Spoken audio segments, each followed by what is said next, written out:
Hey, good afternoon. This is Tim bringing you words of grace from Queens, New York City, and actually here at Forest Park, one of our best parks. And this section of Forest Park, my family likes to call Job Park because of this statue here, statue of Job from the Bible, the biblical book Job. And in that book, Job really wrestles with the problem of evil and why he's going through bad things. And this statue commemorates the evil and the horrible things that have happened to the Jewish people over the centuries.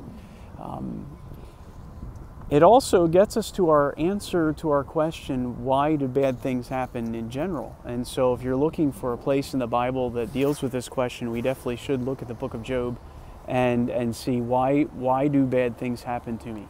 The book of Job gives several answers, and they are some the ones that we came through already in our videos. One, from the first two chapters, we see Satan instigating everything. Bad things happen to people because bad people do bad things. And we see that in the life of Job as Satan takes evil people and causes trouble in his life. We continue on though, and these friends come to visit, and they're miserable comforters, right? 4 friends, 3 of them keep harping on the idea that Job's going through trials because he's a bad person, because he's done bad things and God's punishing him. He's reaping what he's sowing. They were wrong in this case. This is not why God allowed this in Job's life. And yet it is one of the possible answers to the question, why am I going through difficulty? Well, you lost your job because you stole from the company, right? There's no mystery there. And so sometimes we reap what we sow because of what we've sown. Not with Job, though. God gives a different answer in the book of Job. As you continue to read, chapters 38 to 41 get to God's answer to him. And the way God answers is fascinating, and it helps us all through when we face our trials. It really gets Job to look up. That's why I like this statue. To look at his glory, look at God's glory. Job, you keep asking why going through hard time, why you're going through trial. Well, let me ask you some questions. And in those 4 chapters, 38, 39, 40, 41, you see over 60 question marks in your English Bible, 63 question marks. God continues to ask Job questions about geology, about biology, about animals, right? Really focusing Job on God's creative control over all things. Getting his view off of himself and onto his greatness, onto his glory. And this really, for Christians is the answer. This is not just an answer, but this actually gives a panacea, right? Gives us the solution to our pain, the solution to the trial, that we get our view off of ourselves onto the glory of God. Fix your eyes above. And so that's what Job does. And you see in chapter 40, he just shuts his mouth. Chapter 40, verse 3, then Job answered the Lord and said, behold, I am insignificant. What can I reply to you? I lay my hand on my mouth. Once I've spoken, I will not answer. Even twice, I will add nothing more.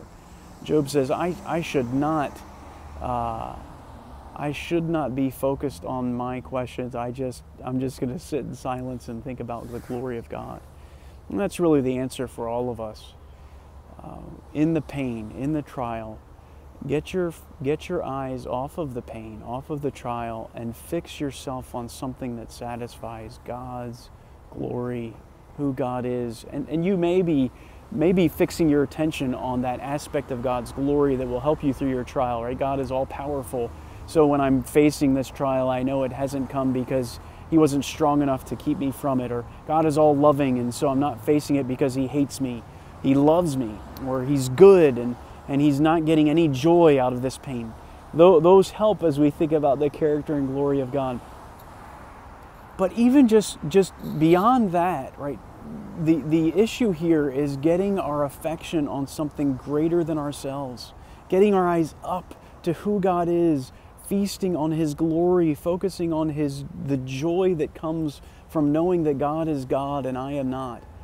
and resting in who He is, setting my affection then, my joys on things above and not on things on the earth. That is the true salve of every sorrowful soul, right? The true peace that will come to you will come when you are fixing yourself and your attention on God and not just on the here and now.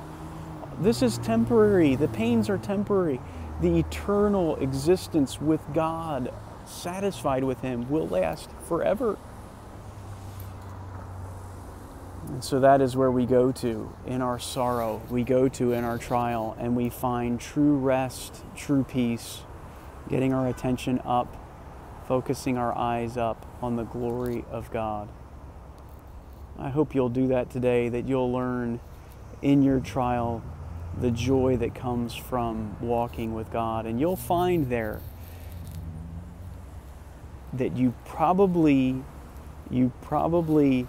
experience that closer relationship with God because of the trial. And you'll actually be thankful for the pain, because the pain brought you to where you were looking up and not looking in. And I think that's what we find with Job. Of course, everything, God took care of everything. He took care of his trial, took care of his problem. But if you were asked Job, right, was it worth it?